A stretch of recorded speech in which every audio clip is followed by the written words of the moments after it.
I never expected the white Lycan king to notice me, the voiceless Omega everyone pitied. Now, with 2,000 rivals hunting us and his royal council plotting our destruction, I'm the only one who can protect what's become my family. What would you sacrifice to keep the love that finally made you feel heard? The sun sank low in the sky, painting my small cottage in shades of gold and amber. I stood at the window, my fingers tracing patterns in the dust on the sill. The spring festival would begin soon, and for the 100th time that day, I wondered if I should even bother going. "Maya," my Aunt Bree called from outside. "I know you're in there. Come out, please." I sighed, moving away from the window. My cottage sat alone at the edge of the dark forest, far from the bustle of the village. That's how I liked it, quiet, peaceful, mine. Here, no one stared at me with pity in their eyes. No one tried to finish my sentences or speak for me. Among my herbs and books, my silence was a gift, not a curse. I opened the door to find Aunt Bree holding a dress. It was simple, pale blue with tiny white flowers stitched along the hem. Nothing like the fancy gowns the other Omegas would wear tonight. "You should still come," she said, pushing past me into the cottage. "Everyone must attend. It's the law." I shook my head, pointing to my throat, before waving my hands in a dismissive gesture. "I know you can't speak," she said softly, "but that doesn't mean you should hide away forever. Besides," she laid the dress on my small bed, "no one expects you to be chosen." Her words stung, though I knew she meant well. In our world, Omegas were prized for many things. Their beauty, yes, but also their sweet voices. Songs of submission, poems of praise. An Omega who couldn't speak was like a bird that couldn't fly, pitied at best, mocked at worst. Aunt Bree touched my cheek. "The white Lycan king must choose a mate tonight. 2,000 Omegas will be there, all hoping to catch his eye. You'll hardly be noticed in such a crowd." That was meant to comfort me, I supposed. I sighed again, giving her a small nod. She was right. Everyone had to go. Even the mute Omega who lived in the woods. As Aunt Bree helped me dress, I slipped my small leather notebook into a hidden pocket. The notebook was my voice when I needed one, filled with phrases I used often, sketches that explained what words couldn't. "There," she said, stepping back to look at me. "You look lovely." Aw, I didn't believe her, but I smiled anyway. My dark hair hung loose down my back, unlike the fancy styles the other Omegas would wear. My dress was plain, my face bare of the colored powders that would paint their cheeks and lips. But none of that mattered. I wasn't going to the festival to be seen. The walk to the village square took twice as long as usual. My feet dragged with each step as if my body fought against my destination. Around us, other families hurried by, their daughters flush with excitement. "I heard the White King is even more handsome than the stories say," one girl squealed as she passed. "I've been practicing my song for months," another boasted. "When he hears my voice, he'll forget all others." I cringed, touching my throat. What must it be like to have such confidence? The village square had been transformed for the festival. Lanterns hung from trees, casting warm light over the gathering crowd. Tables groaned under the weight of food and drink. At the far end, on a raised platform, stood an empty throne, waiting for the white Lycan king. "I'll be by the punch bowl with your uncle," Aunt Bree said, squeezing my hand. "Find us before you leave." Then she was gone, swallowed by the crowd, leaving me alone at the edge of the square. I moved to the shadows beneath an old oak tree, watching as more people arrived.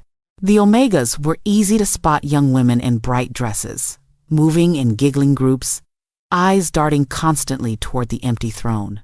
I wasn't like them, had never been like them. Even before the fever that took my voice at age 10, I had been quiet, watchful. After losing my voice, I retreated further into myself. The village children had called me Ghost Girl, then the Mute One. Now they mostly didn't call me anything at all. I had become invisible. A hush fell over the crowd as drums began to beat. All eyes turned to the forest path opposite where I stood. The white Lycan king was coming. He appeared first as a shadow, then as a figure in white. Tall, broad-shouldered, he walked with the easy grace of a predator. His hair was silver white, though he appeared young, no more than 30 years. His face was hard, all sharp angles and stern lines. He wore white from head to toe, the fabric rich and shimmering in the lantern light. 2 guards walked before him, 2 behind. They cleared a path through the crowd to the throne. The king sat, his golden eyes scanning the gathered people with cold interest. Those eyes, I noted, were the only warm thing about him. "Welcome, Your Majesty," our village elder said, bowing low. "We are honored by your presence." The king nodded once, his expression bored. "Let the presentations begin," the elder called. Music swelled as the first group of Omegas approached the throne. One by one, they bowed before the king. Some sang sweet songs. Others recited poems or offered small gifts. The king watched each performance with the same cold eyes, giving nothing away. Hours passed. I remained beneath my tree, watching. No one noticed me there. No one ever did. As midnight approached, my back ached from standing so long. I decided it was time to leave. I had fulfilled my duty by attending. No one would miss me now. I pushed away from the tree, keeping to the shadows as I edged around the crowd. Almost free, I thought, eyeing the dark path that led back to my cottage. A few more steps, and a strange feeling washed over me. The hair on my arms stood up. The night air suddenly felt charged, like the moment before lightning strikes. Something pulled at me, an invisible force, turning my head back toward the crowd. My eyes met his across the square. The white Lycan king was looking directly at me. Not at the beautiful Omega currently dancing before his throne. Not at the crowd, at me. The shadow girl trying to slip away unnoticed. His golden eyes locked onto mine with such power that I froze, unable to move or breathe. The world around us seemed to fade, the music, the crowd, the lanterns all blurring, until there was only his gaze holding mine. Something passed between us in that moment, a recognition I couldn't explain. As if he saw past my plain dress and silent mouth to something beneath, something even I didn't fully understand. The king leaned forward slightly, his eyes narrowing. Was that confusion on his face? Interest? I couldn't tell. All I knew was that no one had ever looked at me that way before, as if I were a puzzle they urgently needed to solve. Fear coursed through me. I broke the gaze, turning quickly away. My heart pounded so hard I felt dizzy. Without thinking, I pushed through the edge of the crowd and ran, my feet finding the familiar path home even in the darkness. I didn't stop running until I reached my cottage. Slamming the door behind me, I leaned against it, breathing hard. What had just happened? Why had the king noticed me, of all people? And why had his gaze affected me so strongly? Foolish, I whispered in my mind. The word clear, though my lips couldn't form it. It meant nothing. Yet, as I readied for bed, removing the blue dress and changing into my nightgown, I couldn't shake the memory of those golden eyes, of the strange pull I'd felt toward him, of the way the world had seemed to still when our gazes met. I climbed into bed, pulling the blankets tight around me. Tomorrow, I decided, I would return to my normal life. I would tend my garden, dry herbs for winter, and forget this night ever happened. Forget the white Lycan king with his cold face and burning eyes. But as sleep claimed me, his face appeared in my mind once more, and something inside me, a part I had long thought dormant, stirred to life, whispering that nothing would ever be the same again. 3 days passed since the festival. I tried to forget those golden eyes, but they followed me even in dreams.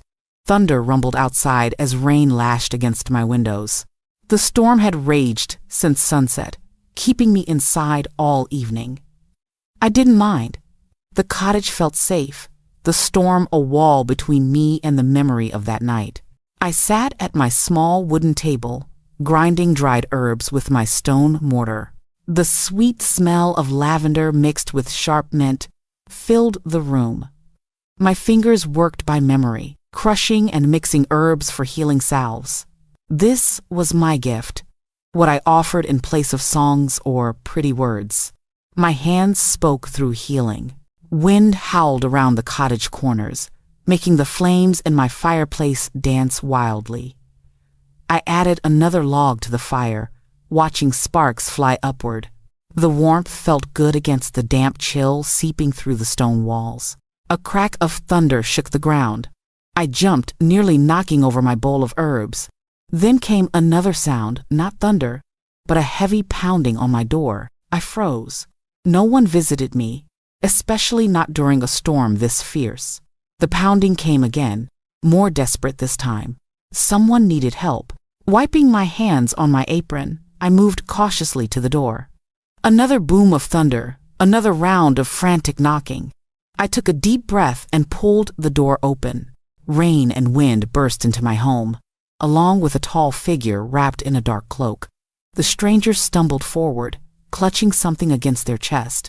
When they straightened, the hood fell back. My heart stopped. Standing in my cottage, dripping water onto my floor, was the white Lycan king. His silver-white hair clung to his face, which looked pale and drawn. Dark circles rimmed his golden eyes, eyes that now held pain instead of coldness. Blood stained his once white clothing, spreading across his chest in an alarming pattern. "Please," he said, his voice rough with pain. "Help us." Us? I noticed then what he held against his chest, a bundle wrapped in wet cloth. As if hearing my silent question, the bundle moved, and a tiny whimper escaped. The king pulled back the cloth to reveal a small wolf pup, no bigger than a loaf of bread. Its fur was silver gray, its eyes tightly closed. It trembled, making small crying sounds that tore at my heart. "My nephew," the king said, swaying slightly on his feet. "They'll kill him to get to me." I hesitated only a moment. Whatever the reason for their presence, I couldn't turn away a wounded man and a helpless baby animal. I moved aside, gesturing for him to enter fully. As I closed the door against the storm, I caught movement at the forest's edge, dark shapes moving between trees. Hunters? Guards? I couldn't tell, but the fear in the king's eyes suddenly made more sense.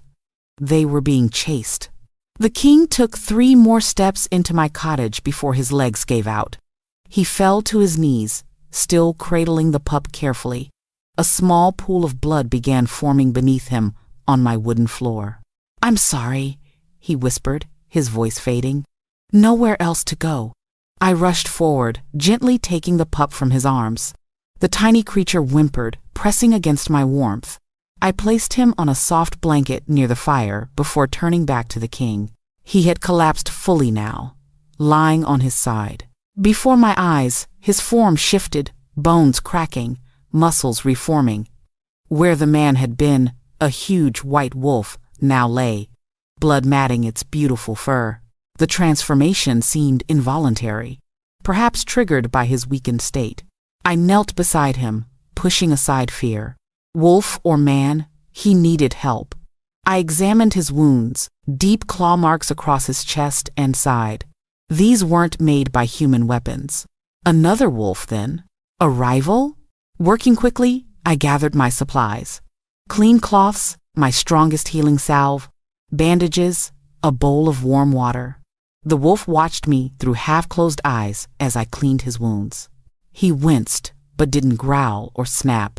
When I pressed herbs against the deepest cuts, he let out a soft whine. "Stay still," I mouthed, knowing he couldn't understand me but needing to say something. To my surprise, he stilled immediately, as if he'd read my lips. His golden eyes watched me intently as I worked. The pup began crying more insistently.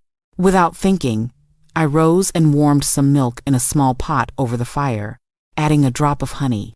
I dipped a clean cloth into the mixture and returned to the pup, offering the soaked corner. He latched on eagerly, tiny paws kneading at the cloth as he sucked. A low rumble came from the white wolf. For a moment I tensed, thinking it was a growl. Then I realized he was purring. No, not purring. Wolves don't purr, but the sound held approval, maybe even gratitude. As I moved between tending wolf and pup, the storm raged on. Thunder crashed overhead. Wind rattled my windows. But inside my cottage, a strange peace settled. The king's breathing grew steadier. The pup fell asleep, belly full of warm milk. Hours passed. The wolf's wound stopped bleeding. His eyes closed as sleep claimed him. I spread another blanket over his massive form before checking the pup once more. Both slept deeply, safe for now. I sat in my chair by the fire, watching my unusual guests. Questions filled my mind. Who had attacked them? Why come to me? Of all the places the king could have sought shelter, why my small cottage at the edge of the forest? As if sensing my thoughts, the wolf's form shifted again. Bones realigned, fur retreated, until the man lay where the wolf had been. His eyes fluttered open, finding mine across the room. "You're the silent one," he whispered, his voice weak but clear. "From the festival." I nodded, suddenly self-conscious in my simple dress, my hair loose and wild. "They said you were flawed," he continued, wincing as he tried to sit up. "But you speak volumes with your hands." I froze, surprised by his words. No one had ever described my silence that way before, as if it were simply another language rather than a lack. The king, injured, hunted, vulnerable on my floor, looked at me with the same intense gaze from the festival. Only now, I didn't see coldness.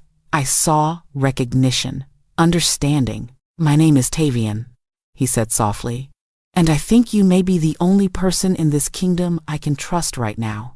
Outside, the storm began to ease. Inside, another kind of storm was just beginning. 2 weeks passed like a dream. My quiet cottage hummed with new life. Tavian grew stronger each day, his wounds healing faster than any humans would. The tiny pup Ren, Tavian called him, followed me everywhere, his little paws pattering across the wooden floors. His silver-gray fur was soft as clouds against my fingers when I stroked his head. This morning, I woke to find Ren curled against my side, his tiny body warm and trusting. Across the room, Tavian slept in the chair I'd insisted he take, though he'd argued I should keep my bed. I watched him for a moment, still surprised to find the white Lycan king under my roof. His silver-white hair fell across his face, softening the hard lines. In sleep, he looked younger, the worry gone from his brow.